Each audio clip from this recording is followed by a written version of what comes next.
Баарыңыздарга салам айтам. Бүгүн Кудай сөзүнөн Лука жазган жакшы кабардан 9-бөлүм 57-аяттарды окуп бергим келет. Лука жазган жакшы кабар 9:57. Ден алды карай. Алар жолдо бара жатышканда бирөө Исага: "Теңир, сен кайда барсаң да, мен сенин артыңдан барам" деди. Исага: "Түлкүлөрдүн ийини бар, канат булардын уясы бар. Ал эми адам уулунун баш калкалар жайы жок" деди. Иса башка бирөөгө: "Мен артымдан ээрчи" деди. Ал болсо: "Теңир, адегенде атамды көргө коюп келейин, уруксат бер" деди.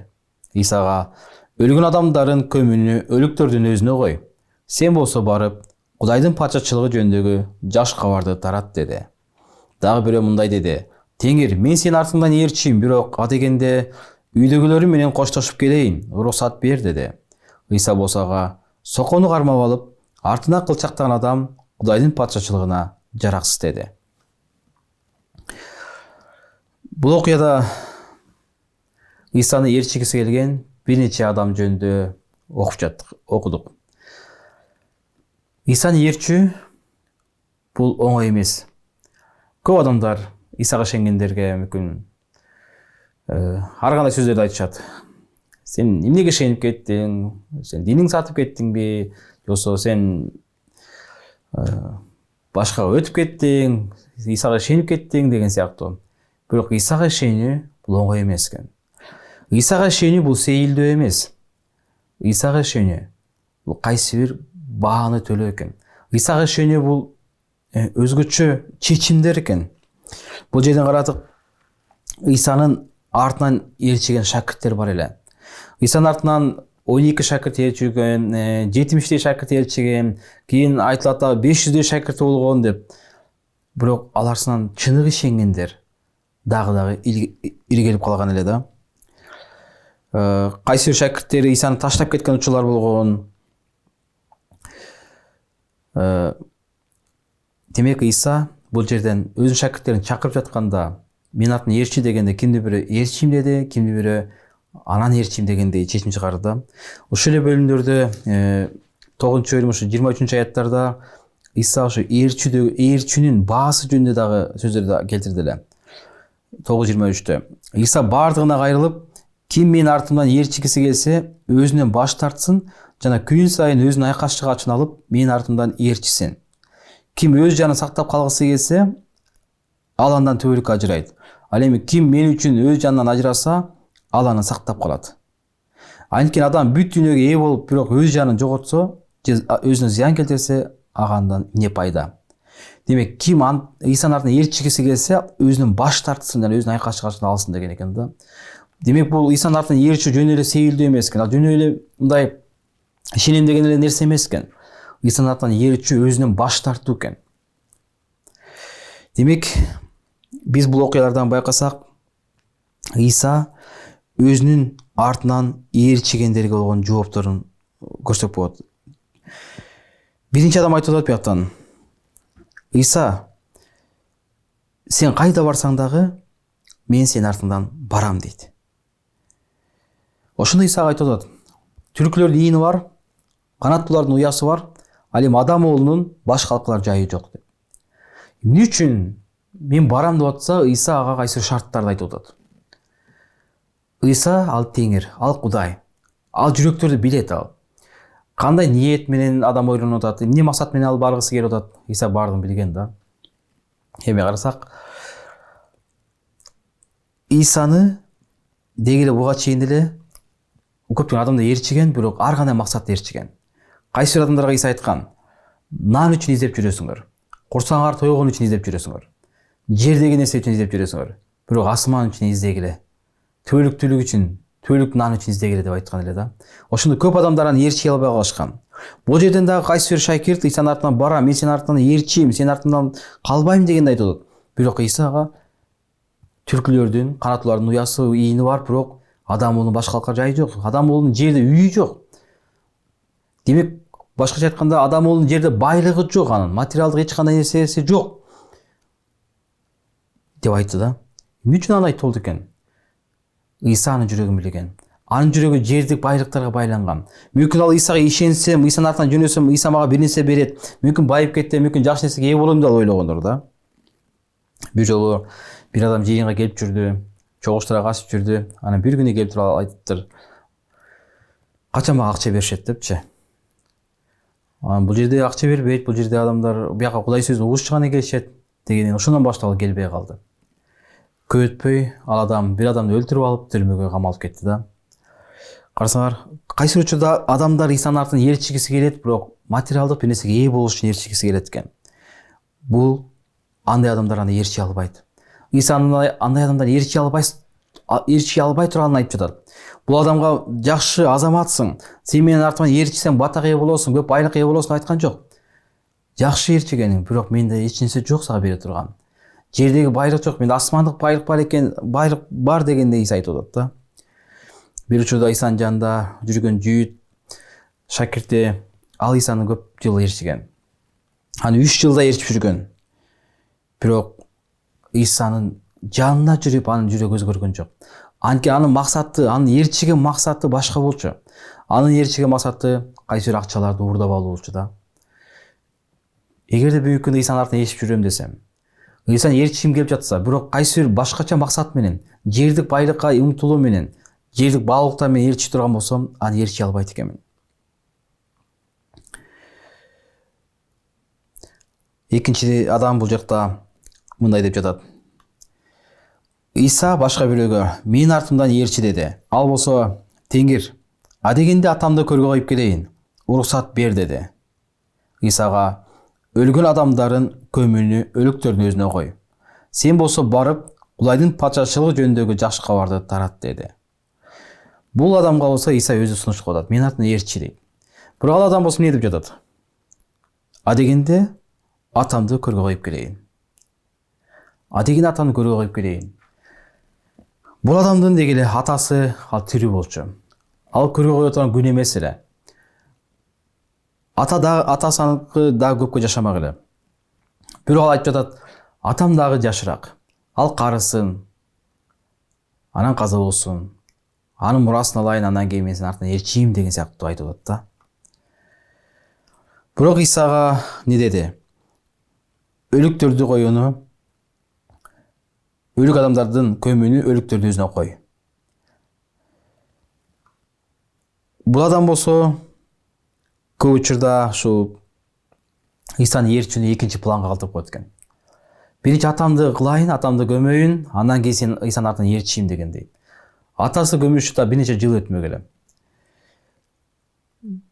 Анын жашоосунда Исаны ээрчүү экинчи орунда калган эле.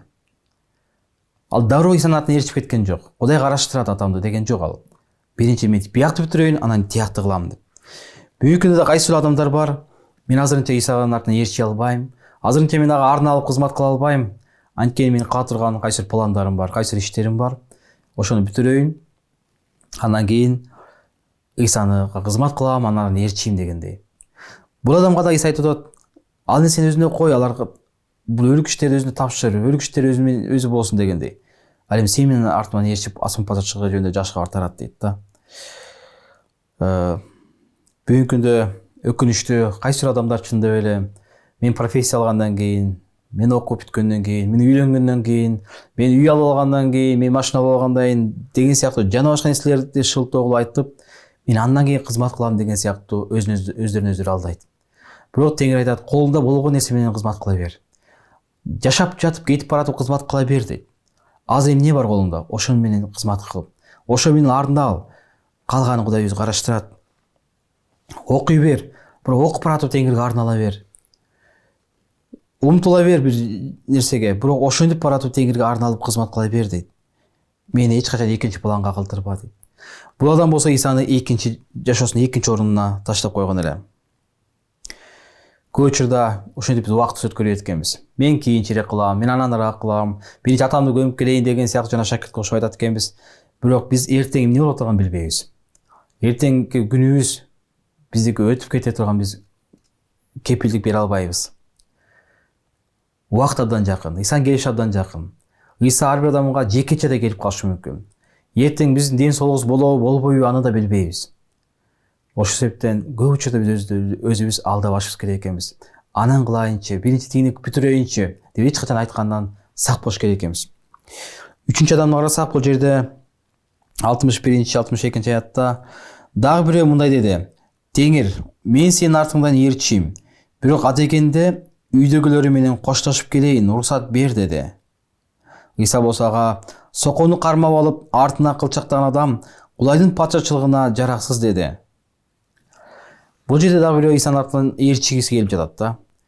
Бирок анын да бир себептери бар, ээрчи албай турган. Мен барып коштошуп келейин. Ыйса: мен сенин артынан ээрчийм, бирок бүгүн эмес, мен азыр эртең келип калам дегендей. Мен үйгө барып коштошуп келейин.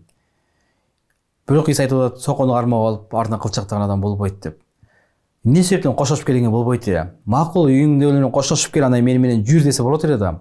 Бирок Ыйса ал Кудай болгондуктан анын жүрөгүн билген. Анын жүрөгү үйүндө болчу, анын жүрөгү артка жашоосунда болчу. Ал адам артка барса, үйүнө барса, кайтып келбей турганын Ыйса билген. Ал артка жашоосу менен жашаган адам эле. Бир адам мындай айткан экен: эски жашоо менен жаңы жашоонун ортосундагы көпүрө талкаламайынча Ыйсанын артынан ээрчи албайбыз. Эски жашоодон биз жаңы жашоого өттүк. Эми ошонун ортосундагы көпүрө талкаланышы керек. Көп учурда адамдар жаңы жерге өттү, бирок арткы жашоого кайрылгысы келет. Арткы ошо көпүрөдөн кайра өтүп кеткиси келет. Кайра кызыктуу болот арткы жашоо. Күнөөлүү жашоо кайра адамды кызыктырат, эски жашоо кызыктырат. Бирок Теңир аны каалабайт экен. Ыйса айтып жатат: сен менен артыман ээрчи дейт. Коштошуусу ага зыян алып келе турганын көргөн. Ал кайра келбей турганын билген эле.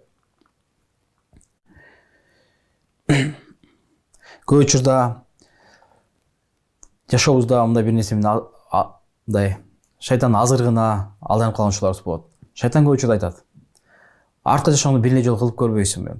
Тиги нерсени бир жолу байкап көрбөйсүңбү? Бир эле жолу кылып көр да. Бир жолу артка барып көр, анан бирок сен бияктасың да дегендей. Бирок ошентип артка баргандан кийин ал аны кайра бери карай кое бербейт. Күнөө адамды магниттей эле ал кармап калат. Ал капканга түшүп калган жандыктай ал адамды капканга салып салат. Эсимде бир жолу бир адам тобо кылдык, кечирим алды, Кудай менен элдешип, жүзү жаркырап, жашоосу өзгөрүп, батал боло баштады. Бир күнү анын жүзү кубарып, жүзү жаркылдабай, мындай соолуп калган, өчүп калган адамдай болду да. Анан аны менен сүйлөшө баштасак, ал айтат: ал күнөөгө баттым дейт. Ал ойноштук кылдым дейт. Ал күнөөгө баттым. Ал өчүп калды, ал капканга түшүп калды, ал келбей калды кайра бери карай. Көп учурда тобо кылган адамдар, кечирим алган адамдар Ыйсанын артынан ээрчип жүрүп, ээрчигиси келип, мен бир эле жолу тияп барып келейинчи, бир эле ошо күнөө кылып коеюнчу дегендер кайра келбейт экен. Бул адам дагы мен коштошуп келейинчи дегенде анын жүрөгү ал келбей тургандыгын Ыйса билген эле. Ошол себептен эски жашоону кайталагандан Кудай сактаса экен. Ыйсанын ээрчүүнүн баасы өтө жогору. Ыйсаны ээрчүү жөнүндө сейилдөө эмес, өтө жогору. Ыйсаны канчалык жогору баалагандар, Ыйсанын курмандыгын, сүйүүсүн жогору баалагандар гана анын артынан ээрчи алат.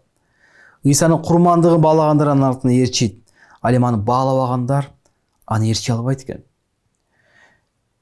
Эгерде биз жазуудан окусак, Захария китебинде 11-бөлүм 12-аяттарда мындай дейт: анан аларга: эгерде кааласаңар, мага менин акымды бергиле. Каалабасаңар бербей эле койгула дейм. Ошондо алар менин акыма 30 күмүш шекел тартып жиберишет. Анан Теңир мага мындай деди: аны Теңир үйүнүн казынасына ташта. Алар мени кандай кымбат баалашты. Мен 30 күмүш шекелди алып Теңир үйүнүн карапат үчүн таштадым. Бул Ыйса Теңирдин баягы сатыла турган учурда пайгамбарчылык сөздөр эле. Алар 30 күмүш тыйынга сатышты дейт. Мени абдан кымбат баалашты. Мындайча айтканда, Ыйса ошо адамдардын канчалык мындай өзүн баалабагандыгын айтып атат. 30 күмүш шекел бул эч нерсеге арзыбаган нерсе эле. Карачылар, ушул нерсени абдан баалуу болуп көрдүңөр, ошону бааладыңар. Мен ушундай деңгээлге түшүрүп бааладыңар деген айтып атат да. Ыйсаны жүйүт шакирт баалаган жок. Ал аны артынан ээрчи алган жок. Ыйсаны баалабагандар анын артынан ээрчи албайт экен. Ал эми Ыйса Теңир бизди канчалык жогору көтөрдү. Ал бизди баалайт. Ал бизди түшүнөт. Ал биздин күнөөлөрүбүздүн баарын өз мойнуна алды. Бизди жогору көтөрдү, асманды кылды. Ал эми биз дагы адамдар, биз анын дагы жогорку сүйүүсүн түшүнүп, анын курмандыгынын баасын түшүнүп, анын артынан ээрчи алгандай болуш керек экенбиз. Ыйсаны баалабасаң бүгүн, Ыйсаны баалабасак, анда эртең кеч биз аны ээрчи албайбыз. Жогорку асманга чейин анын артынан бере албайбыз.